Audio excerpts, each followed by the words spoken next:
What's going on, everybody, and welcome back to Comic Breakdown. If you guys are new to the channel, do me a favor and hit that sub button. Hit that notification bell, make sure you're not missing any of the awesome content that we have coming out. And with this video, we are jumping into Captain America Iron Man issue number 5. This will be the final issue, bringing it all to a close. If you have not been keeping up with this line, go ahead, check out the link in my description, as well as the top of this video. It's gonna get you completely caught up on everything going on with this series. And to do a quick recap, the final showdown is upon us, as Captain America and Iron Man race against the clock to stop everything Veronica Eden has put into play. They need to get to 51, the alien that was on the team known as the Paladins, because his teammates, the Paladins, are about to murder him to cover up everything that they have been doing. Simultaneously, up in the air, a helicarrier has been taken over by the intelligence known as the Overseer, a robotic artificial intelligence that hails the new tech.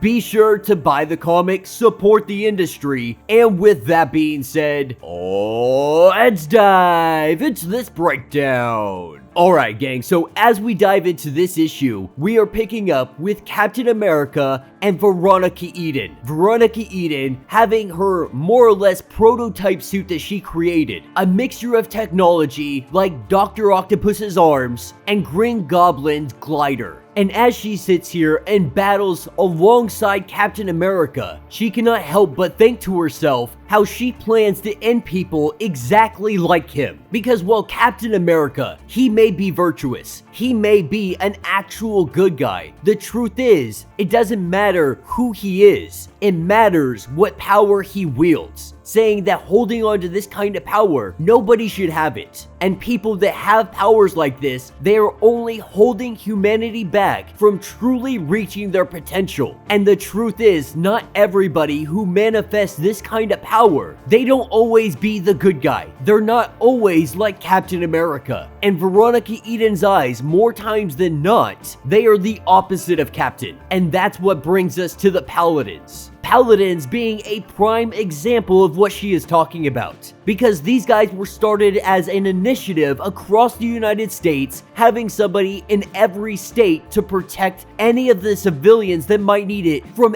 any kind of attack. An idea that has Avengers all over America, and America will be 100% protected, no matter what, no matter where. The problem is that places like Columbus, Ohio, there's not a whole lot going on in terms of needing superheroes. And so our Paladins, trying to remain relevant, they set up this whole thing with the Overseer, the whole thing with these robots, to make it look like they are protecting everyone, to stay relevant, to stay popular. When things went sideways, they made it look like 51 was the enemy. They made it look like they had to take him down, and now with a gun to his head, Iron Man is making a mad dash to them. Captain America and Iron Man both finding out the truth, finding out that the Paladins are the bad guys. But while Iron Man is hightailing it there, the Overseer's robots have already landed. They have come here to kill 51. And for the Paladins, they are more than willing to give him up, saying, go ahead, take 51, just don't hurt us. This solves all of our problems, two birds with one stone. What they didn't expect was Iron Man to come flying in, grab 51, and ditch out of here before anybody is able to touch him. And with Iron Man making his escape, 51 is able to communicate with him. 51 letting Steve Rogers know that there have been some alterations to the armor. 51 somehow modified the armor and made it stronger, with the right gauntlet being able to shut down the helicarrier's automatic defense system. In doing this, 51 and Iron Man will be able to come up to the helicarrier and stop them and do whatever they need to do to take the Overseer down. What's odd about this is no one has been able to understand 51, and even Iron Man is surprised that he is able to understand him. Not sure how this is possible. We're gonna explain that here in a minute. But first, we have to jump back to Veronica Eden and Captain America. As the two of them are sitting there battling, Veronica Eden is left out of the conversation. Not having an earpiece, she has no idea what is going on, and she makes it well known that she would like to know. But while Steve and Tony are having a conversation, what we are learning is that 51's, his abilities, they really surround telepathy. But this telepathy is unique because he can also use it on machines. And in fact, it actually works better on machines. That's why Iron Man is able to understand him. And with this ability, he might be able to take down the Overseer. With Veronica Eden letting Captain America know that they are probably tracking her.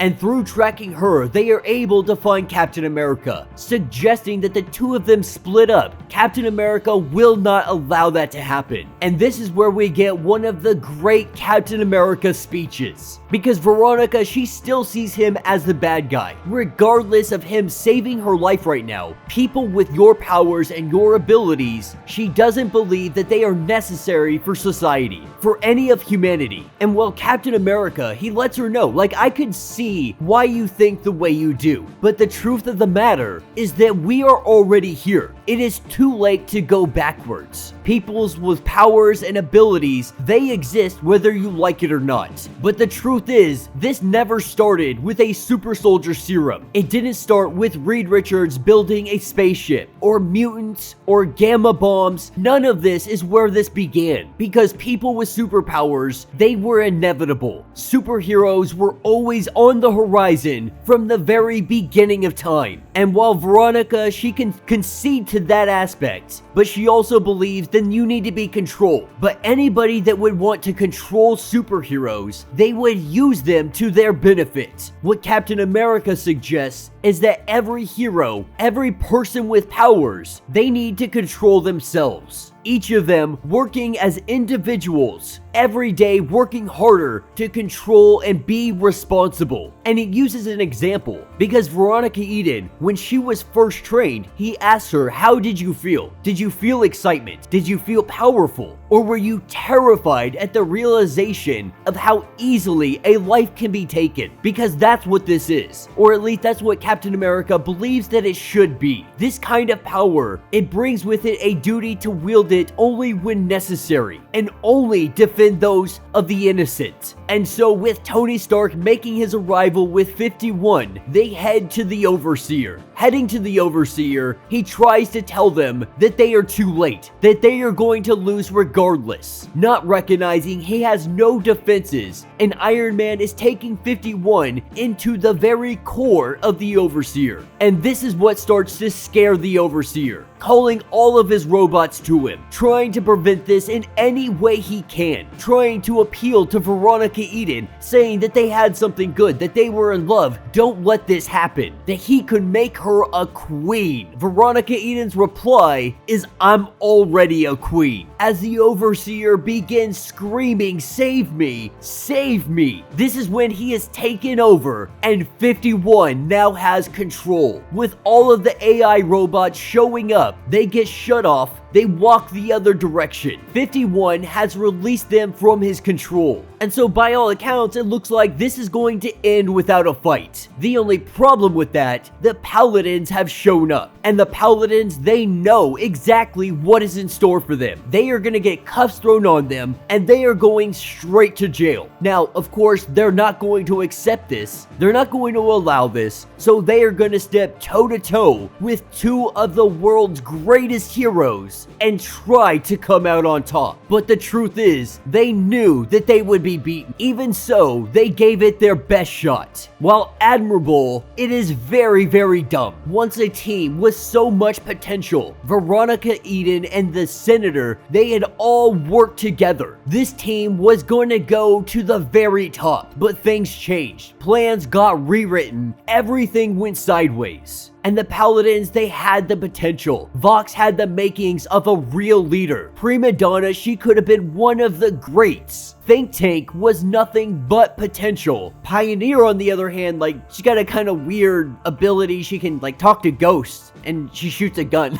Like, she's not a huge character, but this team as a whole, working in unison, they had potential to really rival the Avengers. And not terms of power or ability, but in terms of really being renowned as great heroes. And so with this fight quickly coming to an end, with Captain America letting them know that every single day you guys are tested to see your true potential and what you can do. And now that this test has come and gone, you have been tested and left wanting. And with this defeat, 51 taking over the Overseer, they have a new problem. 51 coming into this new power, into this new ability, he begins to experience a very odd sensation. Not really sure what to make of this. Captain America and Iron Man, they try to say, why don't you come out and we'll have a conversation. The only thing is, 51, now having this power and ability, is not willing to give it up. Opening up his hatch, every single one of them begin to fall from the sky. And as they begin to fall out of the sky, we see Iron Man and Veronica Eden. They are both rescuing everyone. Veronica Eden absolutely livid at the smirk look that is on Captain America's face. Because Cap knew that she has the potential. Anybody can be good if they just choose to do so. And in this moment, Veronica, she chose. Now that's what picks us up days later. Tony and Steve, they both go to sit down and talk about the events that have transpired. With the helicarrier having Overseer and 51 who is now in control, it just vanished. The cloaking working very effectively. They are unable to find him, at least for the time being. And when it comes to Veronica Eden, though she was thrown into jail, she was quickly able to escape. And she had been trained like the rest of them, trained as one of the best to be able to go into hiding and disappear. And both Steve and Tony, they recognize that Veronica Eden, she is a remarkable individual. She has the potential to be one of the amazing greats. But they have both seen how power, it can corrupt people. And that they are going to wield it responsibly, or they are going to use it for their own benefits. And so while Veronica may have the potential, as it stands, she remains to be corrupted. And while she has made her escape, going down an alleyway, this is where she runs into Baron Zemo.